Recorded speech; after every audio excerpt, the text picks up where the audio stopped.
Hello, everybody, and welcome back to the Trade Talks Live. I am Roger Wakefield, and this is my son, Squirt. Henry Wakefield, 20-year pipe fitter. How are y'all doing today? We go live every day at 10 o'clock Central Standard Time to talk about the trades. This is a variety show. We talk about 10, 12 different topics every 2 days, and we kind of rotate it around. Love having y'all here. Love it when y'all have questions or comments or things like that.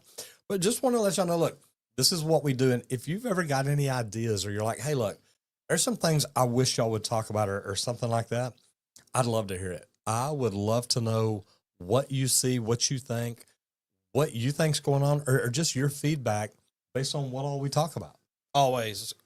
We do this for each and every one of you out there. We want you to grow in your trade and know everything that you can and have somewhere to share your knowledge. That's what we're creating here, and that's what we do this for. And this video is sponsored by Leak Pro. If you want to find out more about the most precise leak detection system for professional plumbers, go to www.leak-pro.com. Check it out. Not just the equipment. We also have a training center right here in Dallas, Texas. Actually, Squirt was running in to get in here. He's like, man, got off a call this morning. Guy wants to buy equipment and do 2 trainings, so need to find out a way to make that work. So put all that out there. If you haven't done it yet, when you hit the subscribe button, make sure to hit the notification bell.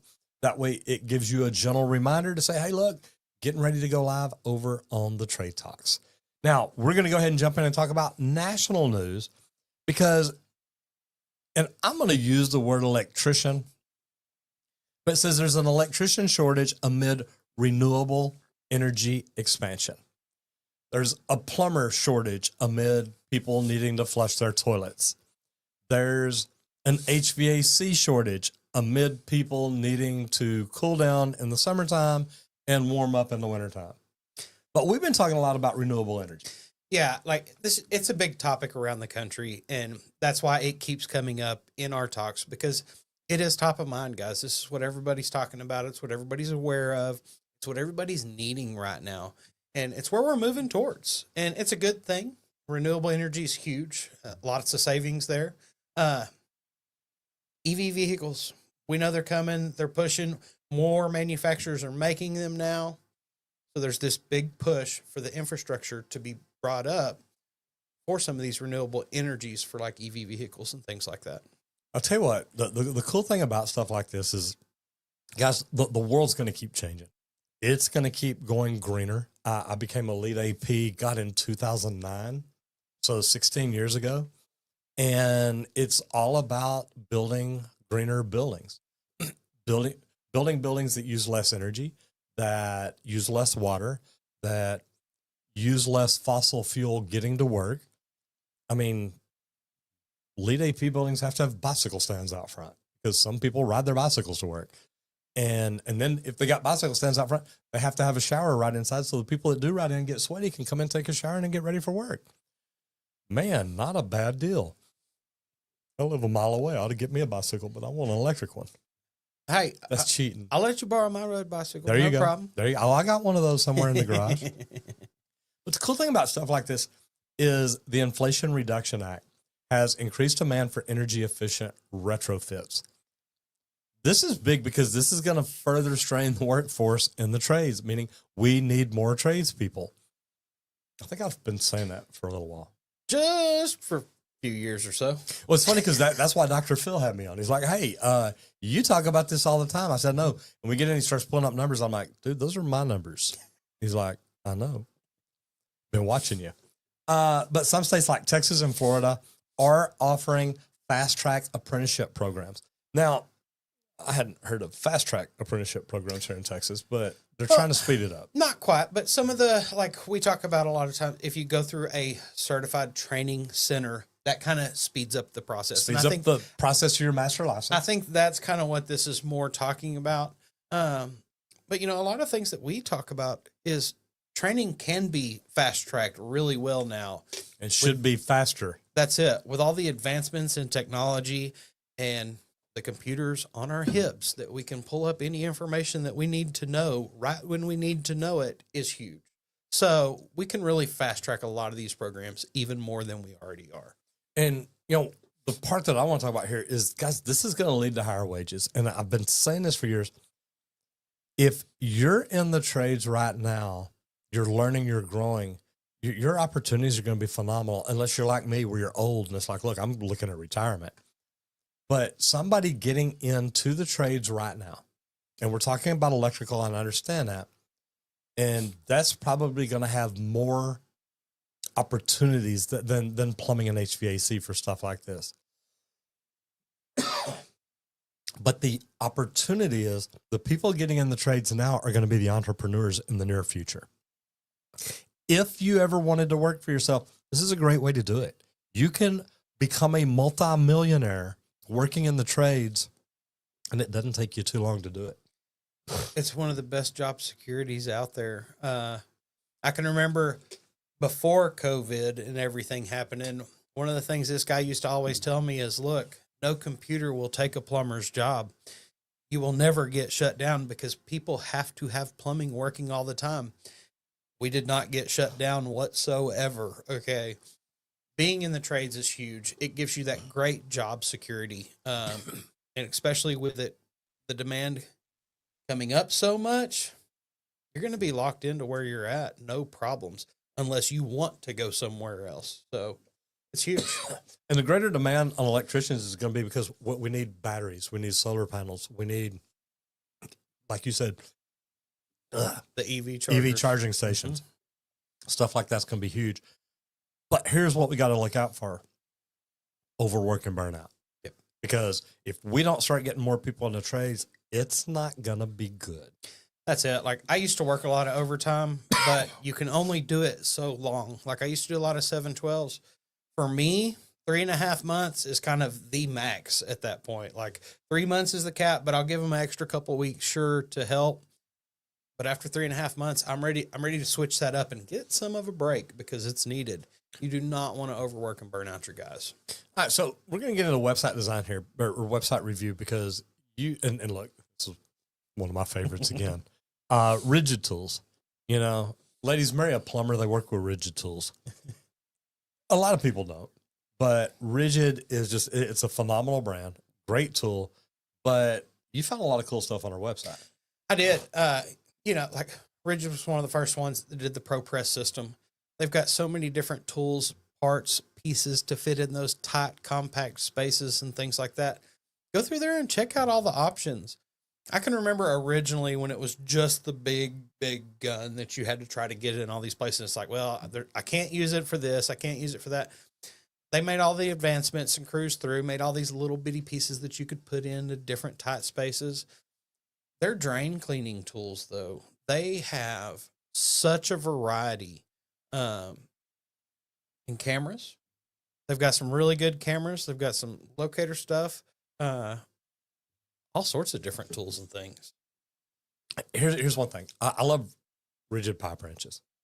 I mean, but you know, we got the beautiful 100-year anniversary, and this is really cool. I like it.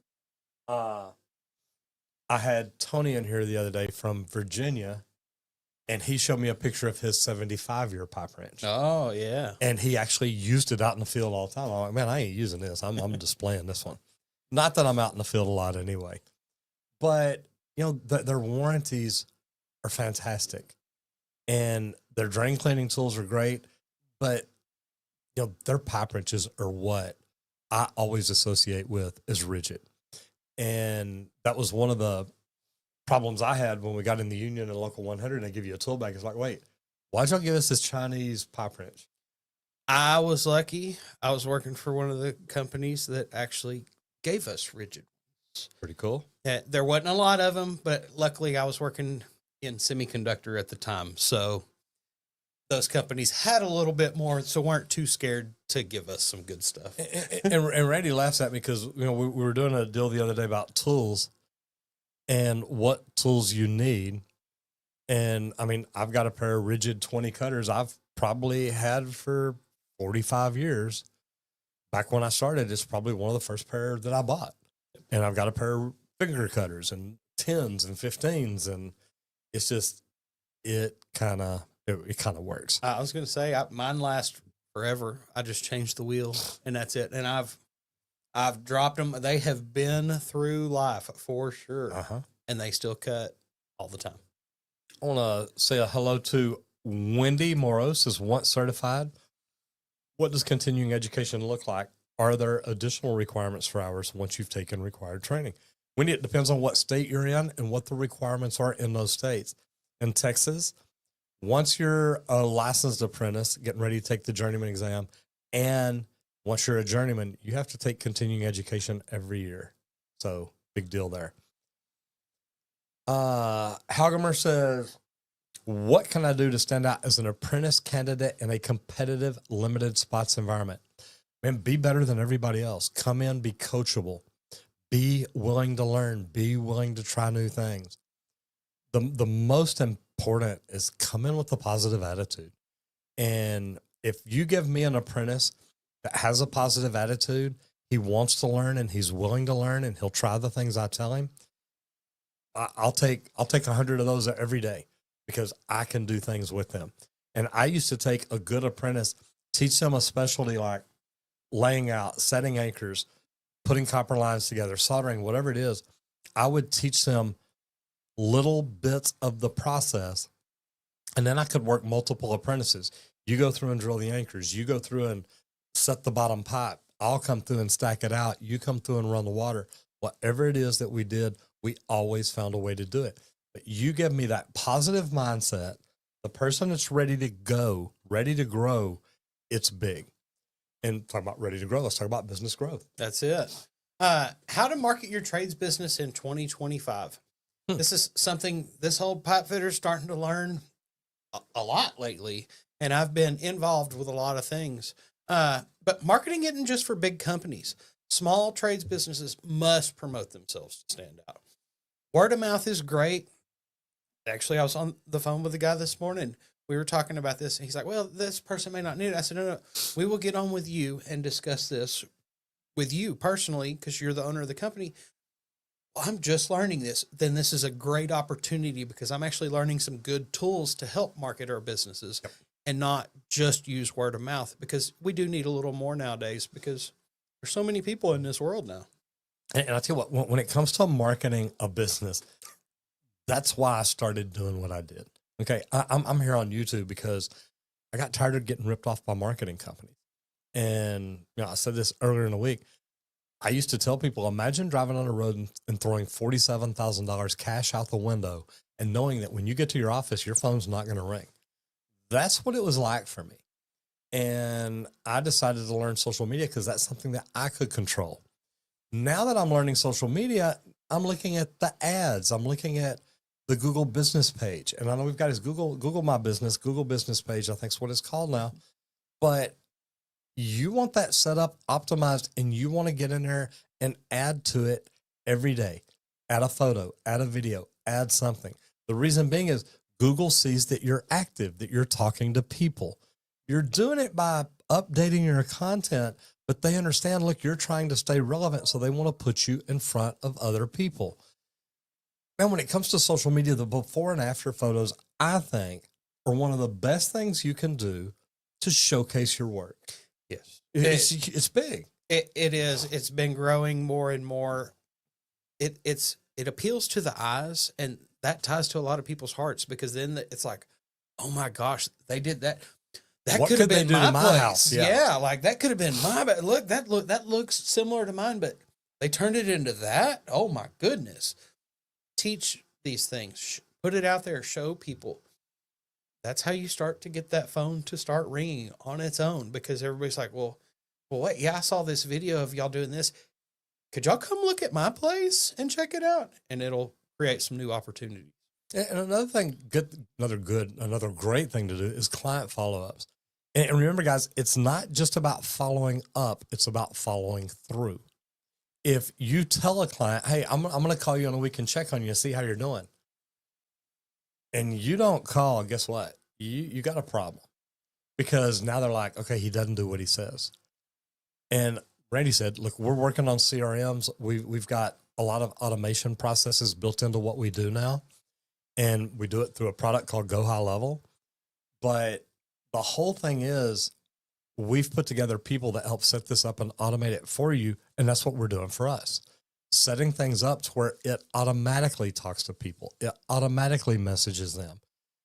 And the thing is once you set this up, it scales with your business. If you go from one customer this month to 5,000 customers next month, guess what? It follows up with 5,000 customers. Yep. It follows through with 5,000 customers. So these are the kind of things you want to look at. Do you have systems and processes built into what you're doing to where it helps you do things smarter, and it's not by working harder? Automate things, set things up. And to me, social media is by far the most cost-effective marketing that there is. Guys, when we started doing YouTube, I mean, don't get me wrong, it cost me money to pay Will to shoot videos and learn how to edit them and post them and things like that. But we went from paying YouTube or paying Google $3,000 or $4,000 a month to help make the phone ring to them paying us way more than that to keep doing the same thing, making content that makes our phone ring. And I remember walking out of the office one day, and I'm walking by the front desk, and Amber, my CSR, says, "Oh, by the way, we got 3 tunnel jobs today off YouTube." And I looked at her and said, "There's no way we got 3 jobs today off YouTube." She said, "No, we've already started the jobs. We've had dig crews out there. We're sending plumbers out on them today."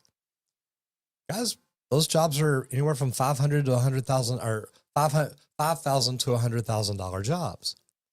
When you're making money like that off jobs on YouTube, you keep doing it. So if you want to grow your business, do it. And to me, I love it because social media, especially YouTube, it's not me just putting ads out there. It's people reaching out, wanting to learn.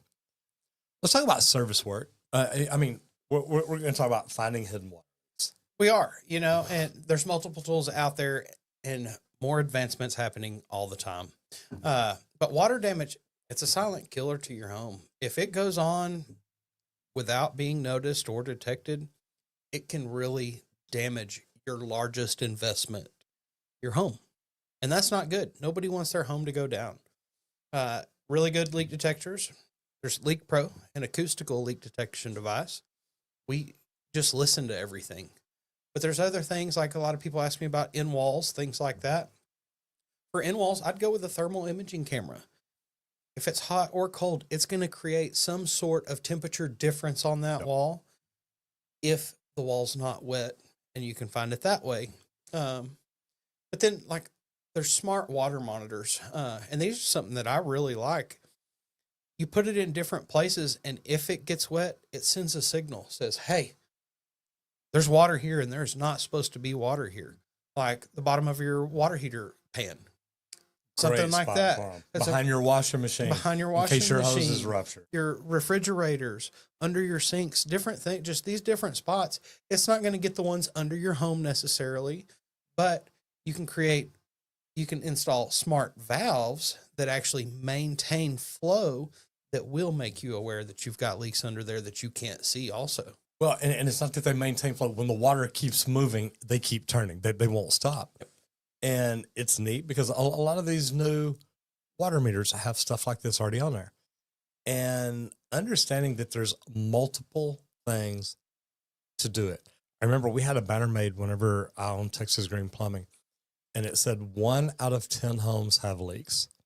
And guys, I want you to think about this because look at the 10 homes around. I'm sorry, not 1 out of 10, 9 out of 10 homes have leaks. 1 doesn't. So look at the 10 homes surrounding you. Look at the 2 houses on each side of you and the 5 across the street and figure out which one doesn't have a leak. Because chances are, if you go look at those meters, 9 of them are turning. It may be a toilet running. It may be a faucet dripping. It may be a tub spout. It could be anything at all like that. Or it could be a slab leak. Now, I love the acoustic leak detectors where you go through and listen to angle stops. That's what we always used.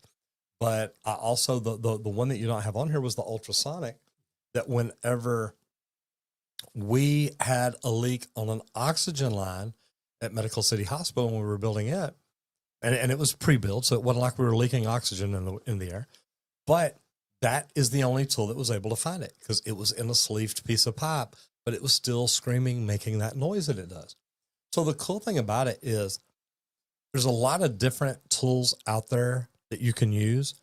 We love Leak Pro. I think it's the best tool, the best leak detection system. But thermal imaging has a place, and it does things that Leak Pro can't do.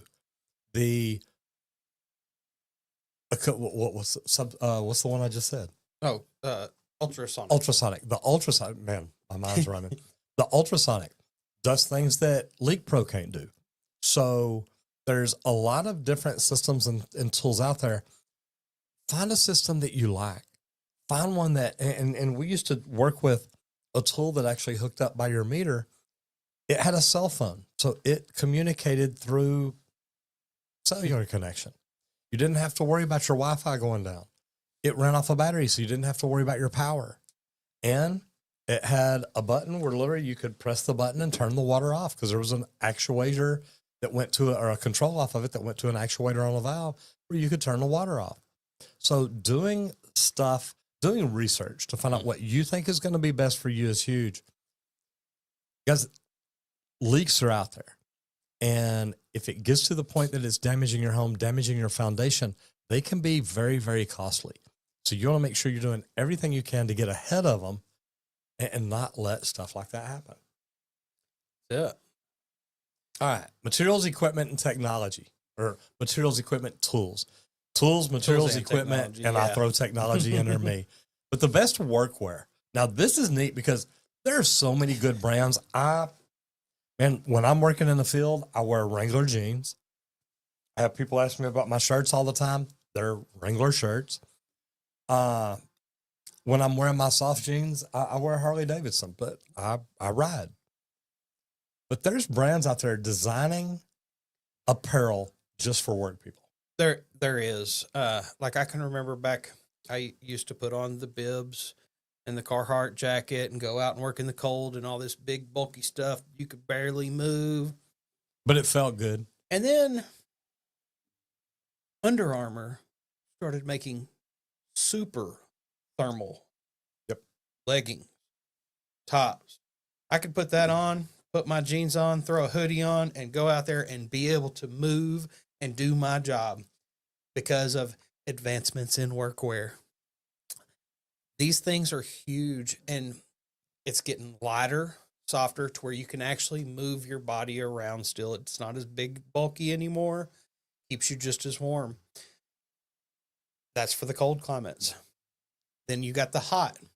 They're making things thinner and lighter. And breathable. That breathe. That's it. Because I sweat a lot. I do. I like my little just thin cotton tees. But at the same time, you've got to have that heavy something to throw on occasionally when you need something heavier too for protection. And safety stuff. Look, Wrangler makes fire retardant jeans, fire resistant fibers built in them. And these fabrics are great because, look, a lot of times we're in a position in the trades where we can burn ourselves. Yep. I can't tell you how many times I've dropped a torch into my leather glove, meaning you're soldering, you go to move out of the way, and the tip of that, how it finds it every time, I have no idea. But you can stick a lit torch down in your glove. Don't get me wrong, it's not something you want to do. Trust me on this. But it happens. And, you talk about the safety apparel, cooling and heated jackets. And just the other night, I was literally eating dinner, and a guy sitting at the counter with me is talking about playing golf. And he said, oh my God, he said, I used to play golf all the time. He said, and I bought this jacket. And he said, this jacket is so thin. He said, because I used to be out there, like you said, a big, thick jacket, and you're trying to play golf and you can't swing. He says, man, I found this thin jacket. Literally, he says, I'm at the golf store and looking for a jacket. And he's like, dude, you don't want these. You want that one right over there. And he's like, yeah, that's too thin. He said, yeah, but that will keep you warmer than those. And he's like, no way. He said, trust me. Bring it back, money back guarantee, yada, yada, yada. Guy's like, dude, he says, I don't even feel like I'm wearing a jacket. I need to find that jacket. Yeah. but now they make the cooling jackets. Yep. Yes. And I mean, so cooling and heated, I've got a heated jacket because number one, I freaking hate the cold.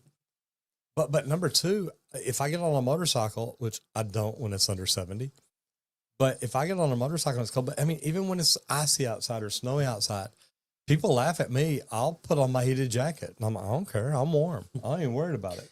Like I've seen fans that you can hook on your belt loop that blow cool air under your shirt. We live in Texas. It gets hot. Yeah, it I'm does. like, man, that's cool. We've done the cooling wraps, things like that. But a huge one, we stand all the time. all day, every day. Impact resistant work boots, guys. This is huge. All that up and down ladders over and over and over. Guess what? That's a whole bunch of impacts. You work high rise buildings, there's a lot of stairs. That's lots of impacts. Invest in some impact resistant boots. It will change your life on your feet. Yeah, and I've always bought like Red Wing or even there's some different brands. White's work boots because I mean they're custom made. You outline your foot, send it to them, and they build it based off that.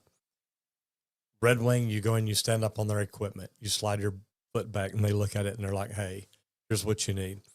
And getting fitted for the right boots are amazing. But if they're not good boots, it ain't gonna matter. I used to love the Red Wing Vibram soles. Yep. Slip proof, oil resistant, all kinds of things. But you want to make sure that to prevent injuries, you've got equipment on that you can wear all day long. We've got the John Malecki safety glasses. Yep. Love them. Comfortable, that they work. It is just cool stuff. I'm not much of a shopper.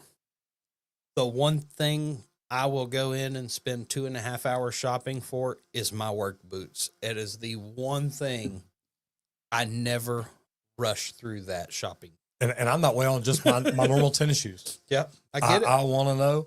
And normally, like, if I get online to buy tennis shoes, I'll buy 4 or 5 different pair because I need to try them all on, and I'll send back the ones I don't like. So I'm big about that. Talk a little bit about Leak Pro. Well, I'm Henry Wakefield, manufacturer of Leak Pro leak detection equipment. Oh, wait, you said manufacturer. I do manufacture. I build it myself with my 2 hands. Being able to say that is awesome. Thanks, Leak Pro, for putting us here in front of all you every day. But I build the equipment here. I build 2 pieces of equipment. I build one that's the probe. It's more for your underground meter to the home, irrigation, things like that. I also build the Sidekick. It has an aluminum rod, so it's more for your indoors when you're listening through a slab because it carries that sound even better. I tell our customers, it screams.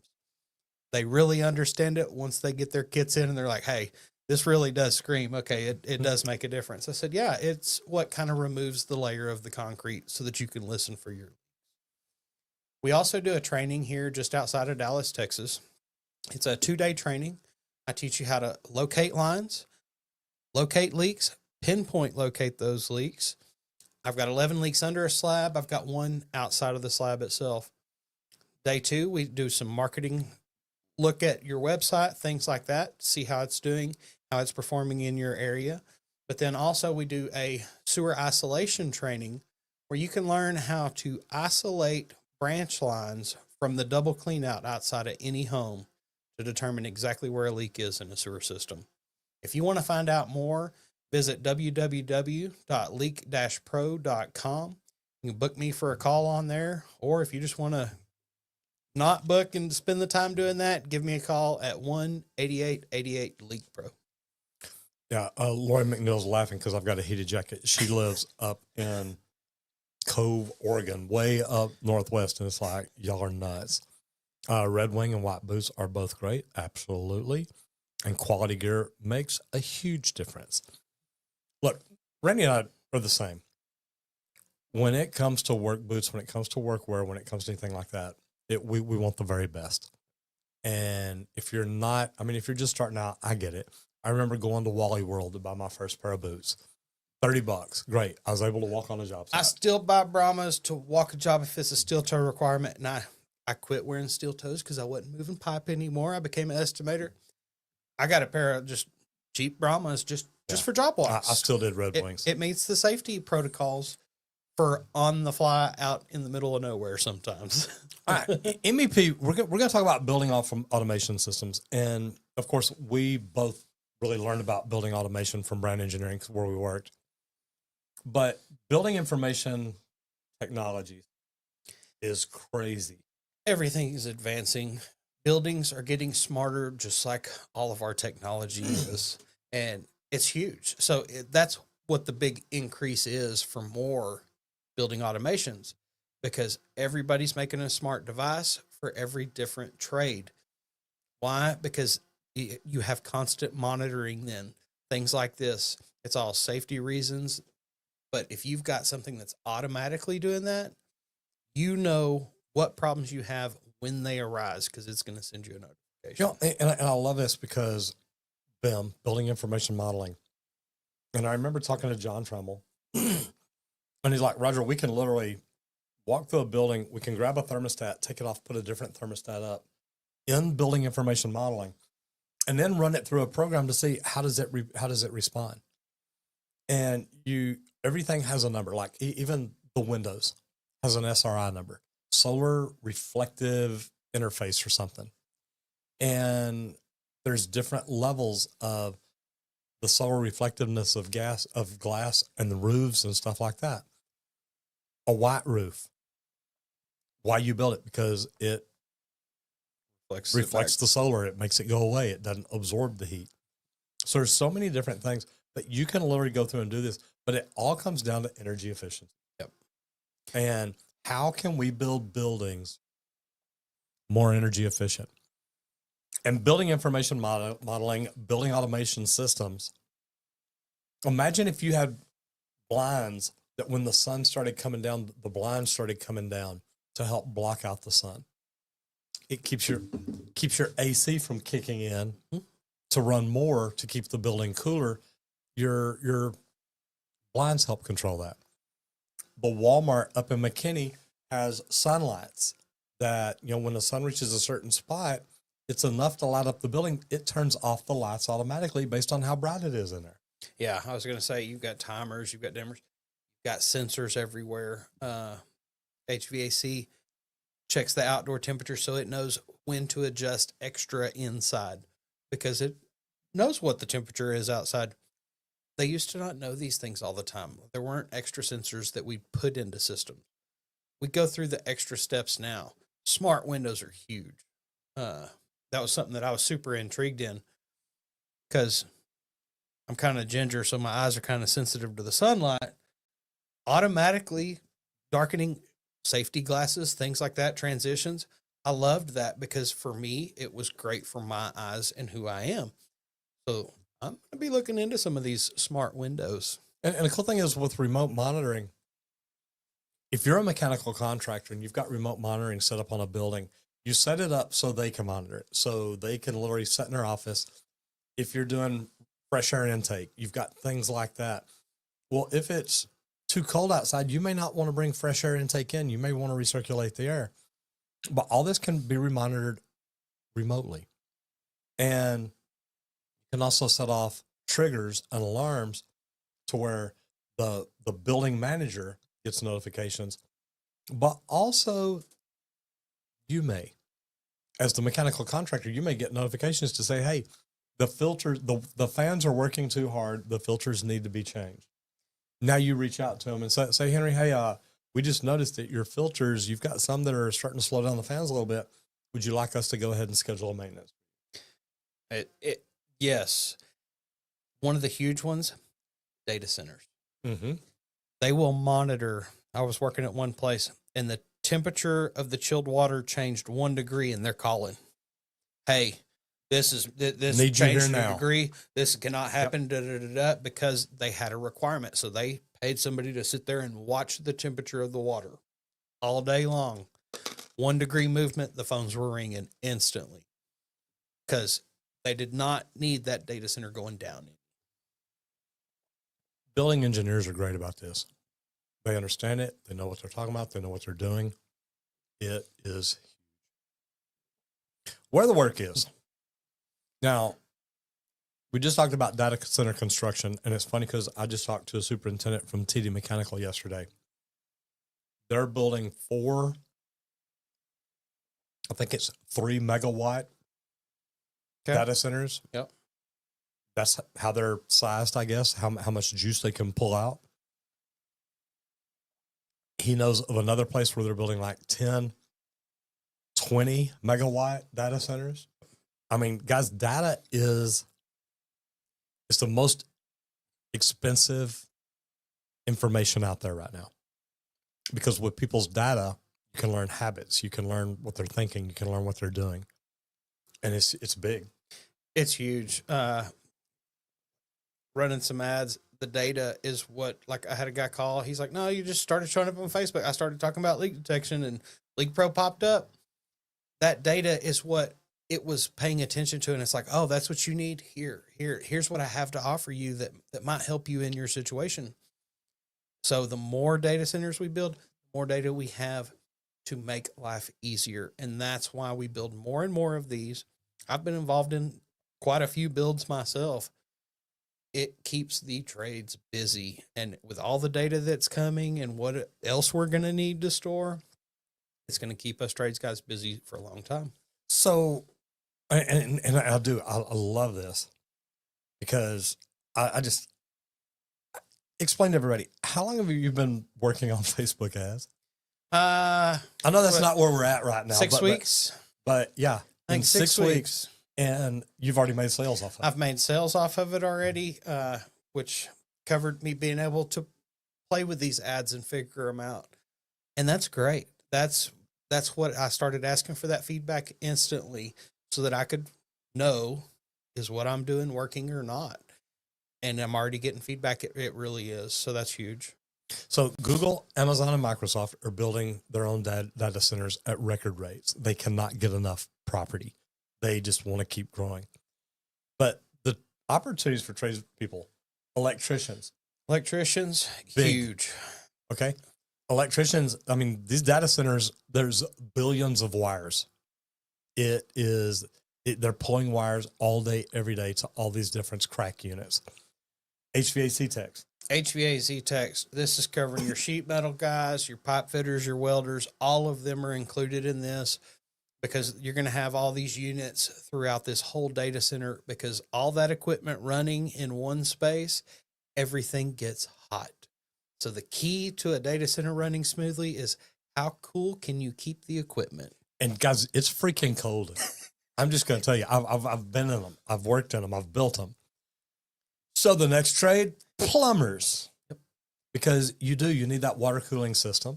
You also need emergency drains.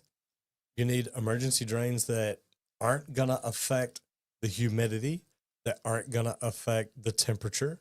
There's so many things that go into data centers. But guys, this is, it's almost like we're talking about renewable energy here. It's just another thing that, guys, this is fixing to grow and get bigger and bigger and bigger. And if you're not looking at it, if you're not thinking, how do I get involved in it? How can I be part of this? It's neat. My little brother is vice president of IT for this large, super humongous financial investment firm. And data centers are his big thing. He's like, look, we need more crack units. And it's crazy, but it's where we're headed, y'all. It's data, it's information. What can we do to make the world move bigger, stronger, and faster? And it starts in data centers. Now, I love being an instructor, and you found out here lately you enjoy teaching too. I do. Like, that's one of the things that I really learned is, and I guess it's from some feedback some apprentices gave me, and they're like, dude, like, you actually like talk about the reasons why you do things the way you do it. You don't just, hey, here's how you're going to do it this way, boom, and go on. You actually explain. And that kind of gave me a feeling, oh, I'm a good teacher.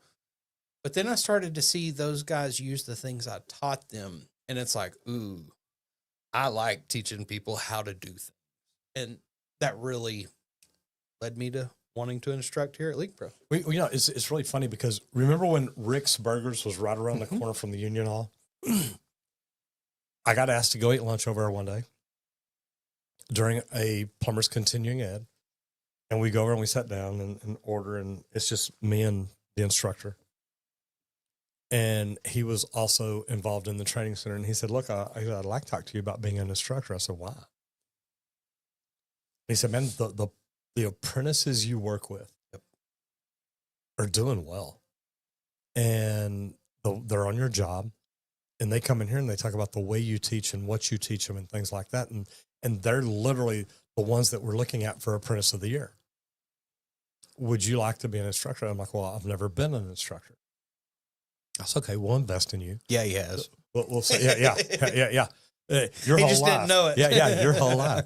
And, the thing is, though, you hear that and it's like, wow, I don't want to mess up kids like I did you. but I mean, the whole thought behind it is, am I good enough to really teach these kids to do what I'm talking about here? And I did. I looked at the apprentices that they were talking about. I'm like, you know what? But this is such a good apprentice. Well, Roger, you helped make them that good apprentice. Yep.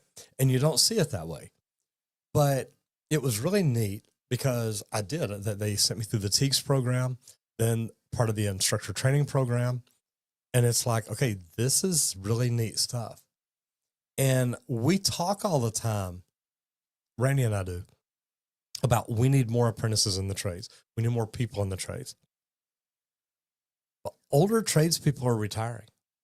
And we need good instructors in the trades. We need good mentors. We need good go-to people that they're like, look, I want to share my knowledge with the next generation. And that's really why I started doing what I did. That's it. And don't be scared to share that knowledge. Don't think they're coming after your job. Guess what? There's enough We work need out there for people all in of the us. trades. That's it. Yeah. Teach that guy, that youngster coming up, whatever it is, exactly how you do your craft. Because guess what? That may be the way that they do their craft the rest of their life and the way that they teach others. And that's how your legacy and your teachings carries on for generations. And here's the thing too. There's no better way to give back to your industry than to help the next generation. And if you want to leave a legacy, let that legacy be the people that you've taught. They're like, man, I learned so much from him. And I still have people that I taught 20 years ago now that reach out and they're like, Roger, look, you were amazing as an instructor. I learned so much from you. And they're never going to forget that. And that's a legacy that a lot of people will never get to leave. So do that, because these same people, I tell people all the time about learning from Austin. Yeah. And it's like, the people that I heard say, well, I don't know why I did it, but the guy I worked with learned from a guy named Austin, and man, he must have been great. but it's true. And we need more instructors because the class sizes are growing where they're getting so big that we're not going to have enough instructors to be able to literally teach every student, because you need to be able to talk to every student. And I get that. And if you and I will keep doing our jobs, we can recruit more people into the trades each and every day. And we should all be doing this. Yep. 100%.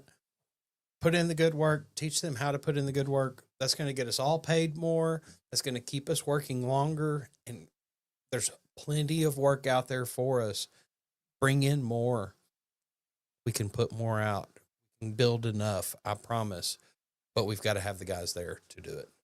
And if we don't have the guys there, if we're not doing that, guys, me talking about plumbers will be making $100 an hour on a check. They'll be making $200 an hour on a check, because supply and demand is going to be out of the freaking world.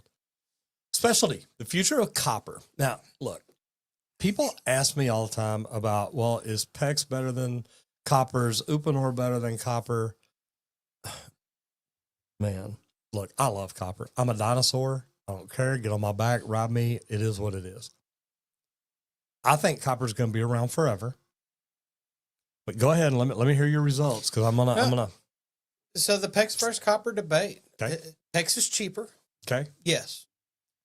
Copper's going to last 50 plus years if it's put in right. Is PEX? It hadn't been out 50 years yet, guys. Can't tell you. It's probably getting close. I'm just saying It probably is. It's probably getting close to 50 years. Because it originally started, over, and so there's no telling. Mm-hmm. But here's the interesting thing. In the electrical side of the world, everything went to aluminum wire. Okay, electricians quit using copper. That's for plumbers, okay? Let me throw that out there. Everything was going to aluminum wire, so it's lighter, it's safer. Well, guess what? It's not safer. We need more power. Yeah. Copper can carry that. All these EV stations need more copper than ever. Aluminum. And electricians are going into houses now. If you've got aluminum wiring, they're saying, no, we need to get rid of this. We need to go back to copper. They are. Hey, It's a big deal. that's it. Well, like aluminum, I remember the original. It's like, okay, well, go into aluminum. You need everything bigger because the wire's got to be bigger to carry the currents. Is what I knew about it. I'm a pipe fitter, y'all. You know what's funny is, and we talk about benefits of different things. Well, guys, if you're recycling your copper, I remember going down to Grant's office one day. Went by on a Saturday and I saw a truck out there and I was just driving through and I thought, so I'll pull around back, or maybe I went to get something. I don't remember.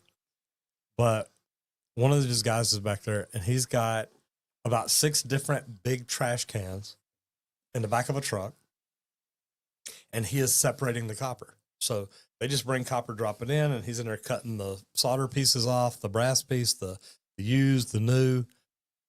And I'm looking at him, I'm like, dude, what are you doing? And he says, well, we do this about every quarter or so. Yep. And recycling, they make so much money on. And, I remember being a superintendent at Brant when Brant let the superintendents keep the copper money, the scrap money. Yep. Remember when I worked on Republic Towers in downtown Dallas, a 52-story building? Yep. Can you imagine how much copper came out of there? I can. And we would literally cut it, scrap it, and put it in Charlie's truck, Charlie Yates, one of the greatest superintendents I ever worked with. And it would weight his truck down so much it would look like this. And he's like, I don't care. Y'all just keep putting it on there. He would drive to the scrap yard, scrap it. He would come in the next day and say, where do y'all want to go for lunch? Yep. And he didn't care if we wanted to go to Reunion Tower. Okay. Roger, make the reservation. Tell them we'll be there. Can we take the train? Can we take a bus? What, how do we get there? So literally we normally either went to, it's that place in downtown Dallas on the north end, West End.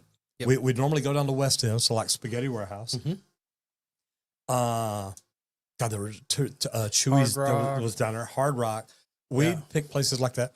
There's a Tolbert's Chili Parlor. I guess that was Austin. What was the one in Dallas? There was a chili parlor in downtown Dallas too. And he didn't care. He's like, you know what? Doesn't matter. Get whatever you want. I don't care. He picked up about $5,000 cash the day before, and you're going to spend $500. He really didn't care. So it was pretty cool stuff. There was a time they used to do all the pneumatic airlines out of copper. We went out to this Army Reserve and we're redoing this building, and they were doing away with all the old controls. Everything was going to the new automated system with wires. Electronic controls. So there was all this just 1/4-inch copper throughout this whole building. Well, the crew, I was kind of the upper apprentice at the time, but we had Grape Nuts. Now, I know you recall Grape Nuts, one of our apprentices way back. He was in a tight situation. So during our lunch hours, we would go through this building and we were free to demo all this copper for us to scrap. And we were going to be able to keep it. It was right before Christmas. His washer and dryer went down. It was dual stacked. And they're like, Henry, we know we scrapped all that copper. What do you want to do? I said, I'll just donate mine. Give it to you. I was just going to spend it on my kids anyway. Funny thing, the boss's wife worked in an apartment complex. She's like, oh, we had somebody leave a dual stacked washer and dryer. So y'all just come get it and give it to that guy. They split the money and said, here, Merry Christmas, guys. Have fun. Y'all put in the work. So it was neat. Cool. I love that. The thing to remember, though, is copper is going to be durable. Yep. It's always going to last a long time, and that makes it amazing. Social media. We're talking about HVAC today. Man, this is tough for me. I know. But HVACR put out some videos. Which is a great channel. It is. A couple 100,000 followers, subscribers and stuff. It's good.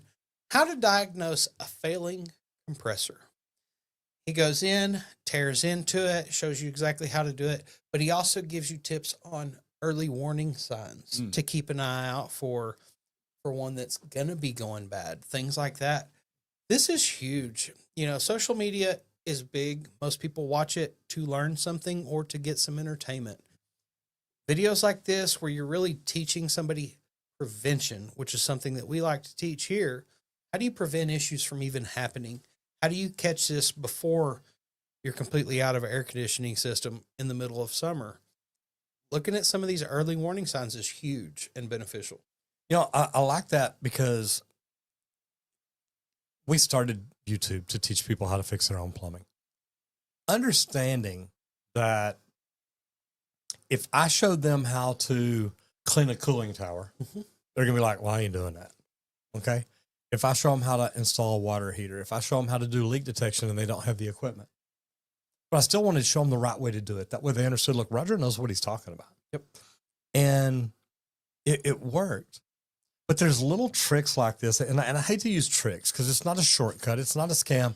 There's things that you can learn that make you smarter, that help you become more educated about the system and process that you're working on.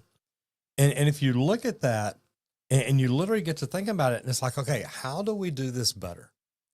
Well, doing it better may be understanding, look, when that bearing starts making that noise, because my washing machine, okay, I've got a washing machine that's pure trash.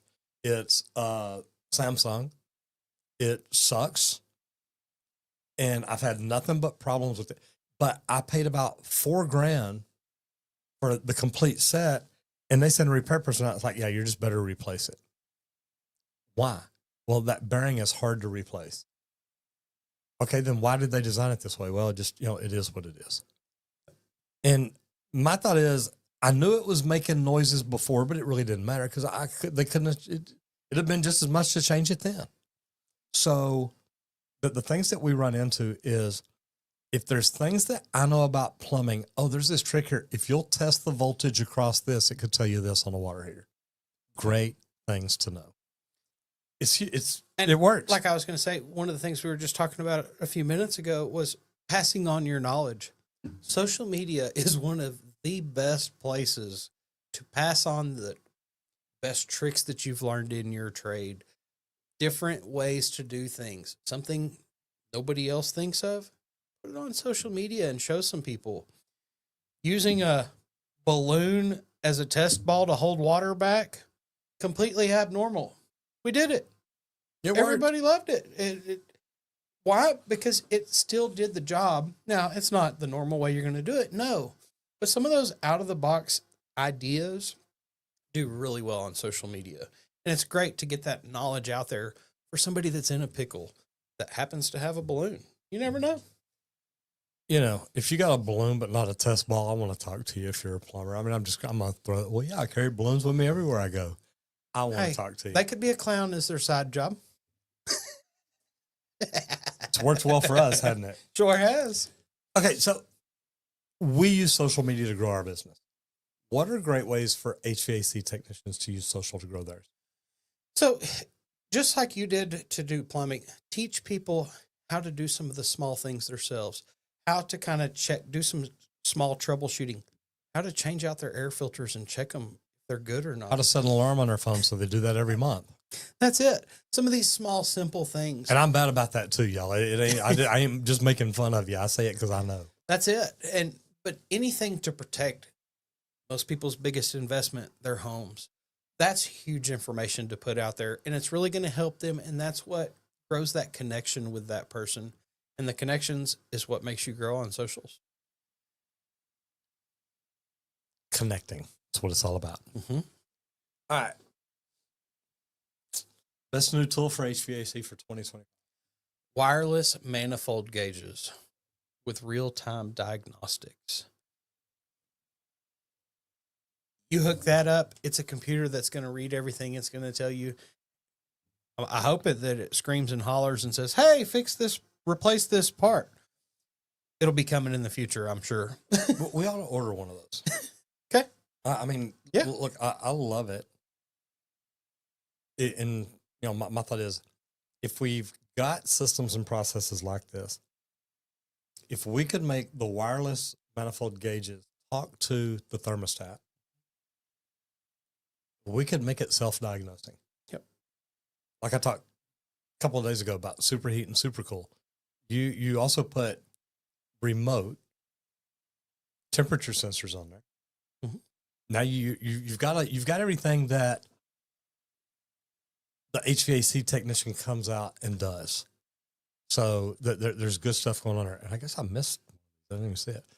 Preston Sam says, as a homeowner, what are some of the symptoms I should look for? I know I came in late and you may have already gone over. If it's your plumbing, I don't know which one you're talking about, brother. Yeah. But yeah, reach out to me and say, man, how did I not see them? Because they're not over here. Matthew McDonough, what's up, brother?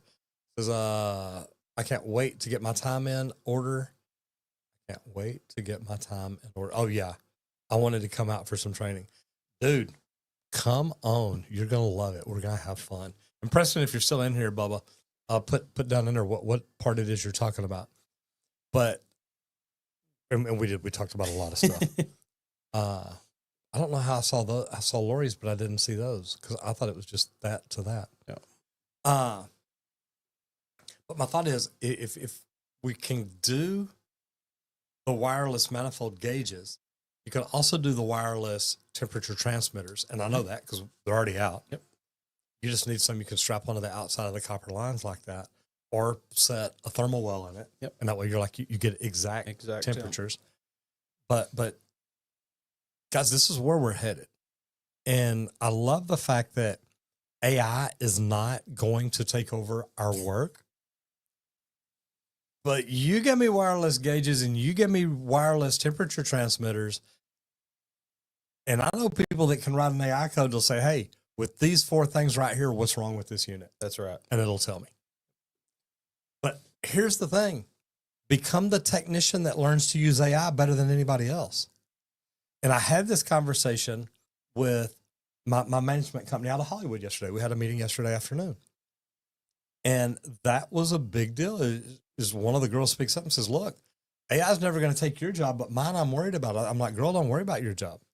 Learn to use that AI to make you do your job better than anybody else. That's right. And she's like, I'm working on it. I said, work harder, work longer, work deeper. Become the lady that understands AI in your office and can make magic happen.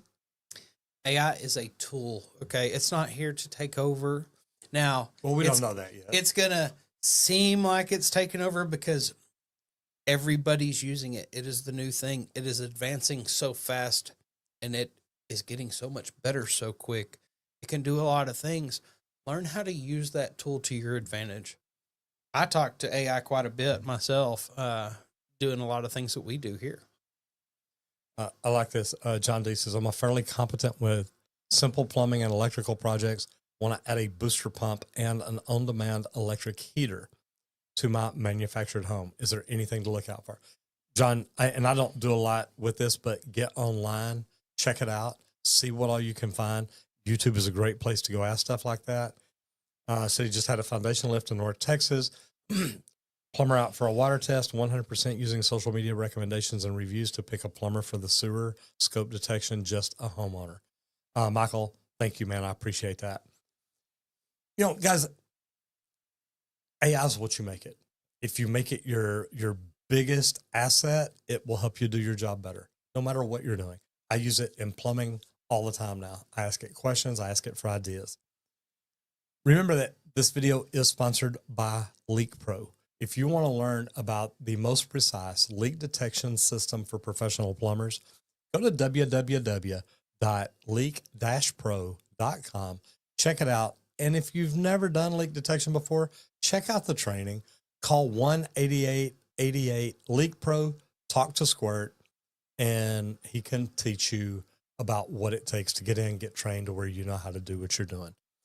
And if you're already subscribed and you haven't hit that notification bell, hit that bell. That way you're notified every day right before 10 o'clock that we are here and we are getting ready to go live.